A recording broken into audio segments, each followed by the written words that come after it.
Welcome back to Pete's Box Ops with your host, Jake Martin. Today we have a very special guest on, Brad Colbert from the HBO miniseries Generation Kill. Brad, it's an honor to have you. Thanks for having me on. So what I wanted to do here today, Brad, is I just wanted to ask you a couple questions about your views on the miniseries and what it was actually like when you were out and deployed in Iraq. So I guess my first question would be how accurate do you think the miniseries is? Because I know a lot of people online, a lot of veterans are always saying that it's one of the most accurate portrayals of the Iraq War and the military in general that they've seen on TV. I just want to get your thoughts on that. I thought it was pretty accurate. I know the folks over in HBO had to dial up some of the drama and that's kind of stuff a little bit for, the TV show. But other than that, I thought it was a very, very accurate portrayal of how it was. And it was messy, it was politically incorrect, but it's just how it was. It was just real life.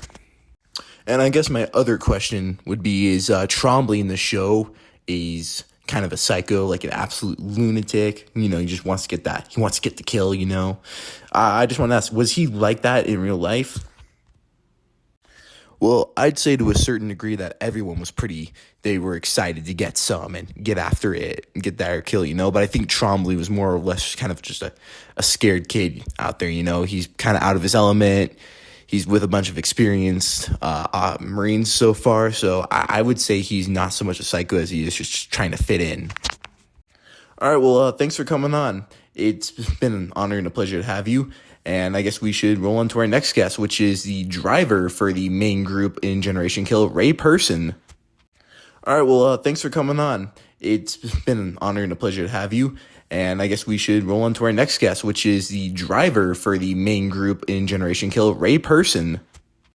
Ray, welcome to the show. It's glad to have you on. Yeah, no, thanks for having me. It's been pretty cool. So I was just going to do the same that I did with Iceman. I was just going to ask you some questions, see your takes on it, if it was accurate or not to how it was in real life. Yeah, no, sure, that's cool. Go ahead. So I guess my first question was, it's kind of the actor they chose to play you for the show. He looks nothing like you in real life. So I was curious what your thoughts on that were, because I know that's one of the accuracies I found. Well, my thoughts were, he's 120 pounds soaking wet, but when I got to know him, I found that we were pretty alike in personality, so I wasn't really disappointed with that. He really portrayed me well, I'd say. And my next question is, so I know in the show you're kind of the group's DJ, always singing along songs that were popular in the early 2000s. I just want to, was that accurate at all? Did you guys actually do that?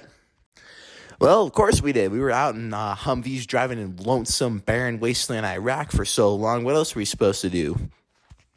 And, I was kind of really impressed with the show and hearing all the reviews online about how it was. Some elements were dramatized. Obviously, it's a TV show, so they got to keep interest somehow. But I wanted to hear your thoughts on what it was like, what the show was like.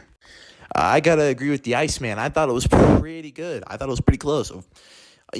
Obviously some elements in it were over dramatized, like as everyone knows, but it wasn't to a degree where it broke the realism at all. It's something that it did happen. All that stuff did happen. It was super accurate, and I thought it portrayed it very well. All right, thank you. Oh, looks like that's all the time we got for today. Thank you for joining us. We will be back.